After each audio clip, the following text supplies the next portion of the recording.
Hola chicos, ¿qué tal? ¿Cómo están? Espero que se encuentren muy bien. El día de hoy vamos a comenzar con habilidad verbal.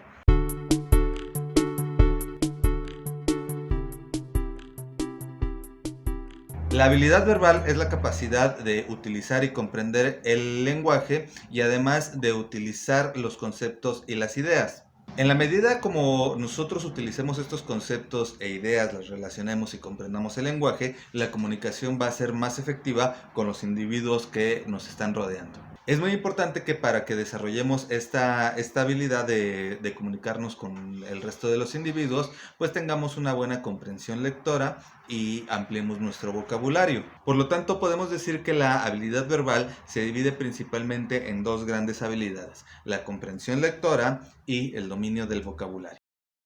La habilidad lectora comprende algunas habilidades particulares como lo son reconocer la información explícita, inferir hechos, identificar la secuencia de acontecimientos, reconocer la relación causa-consecuencia, reconocer relaciones comparativas, distinguir entre un hecho y una opinión, reconocer el significado de palabras de acuerdo al contexto en el cual se están utilizando.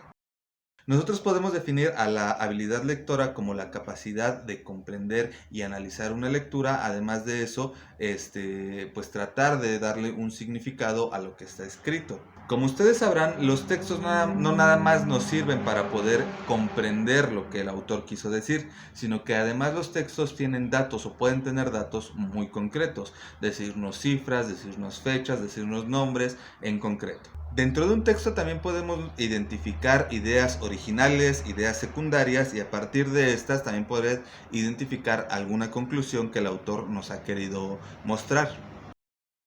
Podemos identificar cuatro tipos de texto principalmente. Primero, narrativo. Segundo, argumentativo. Tercero, expositivo. Cuarto, descriptivo. Comencemos hablando del primer tipo de texto, el texto narrativo. El texto narrativo es un relato sobre ciertos hechos que le suceden a los personajes, que están situados en un tiempo y en un espacio. Por lo tanto, nosotros podemos identificar a un texto narrativo evidentemente como que existe un narrador. Lo podemos identificar con esa característica. Existe un narrador que nos está contando lo que sucedió o lo que está sucediendo en determinado momento. La estructura básica de una narración es que primero viene el inicio, después un nudo y al final un desenlace. Los textos narrativos pueden relatar una historia que puede ser ficticia o puede ser también verídica.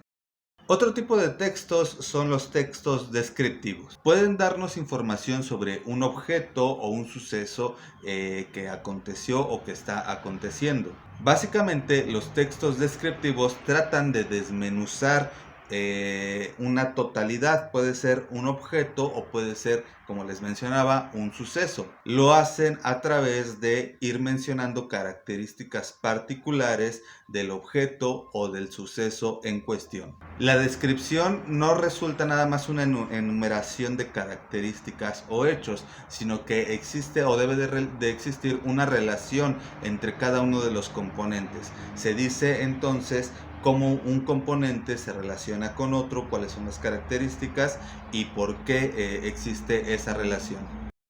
El siguiente tipo de texto que vamos a ver es el texto argumentativo. En el texto argumentativo existe un personaje que es el emisor. Es la persona que está escribiendo el texto y está emitiendo el mensaje. El emisor tiene principalmente dos objetivos. Primero, tomar una posición acerca de un tema, y segundo, llegar a sus interlocutores, a las personas a las que está leyendo, y tratar de convencerlos acerca de su posición. El emisor puede utilizar algunas estrategias para convencer a las personas que están leyendo su texto. El emisor puede tomar en cuenta diferentes tipos de vista, pero siempre va a tratar de quedarse con uno de ellos, y esa va a ser la posición que el emisor va a tomar. El texto, por lo regular, el emisor lo organiza de tal manera que existen diferentes argumentos, y al final de estos argumentos el emisor da una conclusión sobre su propio pensar a partir de lo que él cree acerca del tema determinado. El otro tipo de texto que vamos a estudiar es el texto expositivo. Al texto expositivo también se le conoce o se le puede denominar texto informativo. La función principal de este tipo de texto es aportar información clara y concisa. Además de aportar datos importantes, también realiza analogías, da explicaciones y estas explicaciones por lo regular van acompañadas también de ejemplos para darle mayor soporte a su explicación. Dentro de este tipo de textos, las características principales son, primero, que predominan las oraciones enunciativas. Segundo, se utilizan terceras personas y los verbos se conjugan en indicativo. Este tipo de textos utilizan por lo regular un lenguaje más formal y utilizando términos científicos o técnicos. No se deben de utilizar tampoco expresiones subjetivas que dejen cosas a la interpretación. Tienen que ser lo más concreto posible.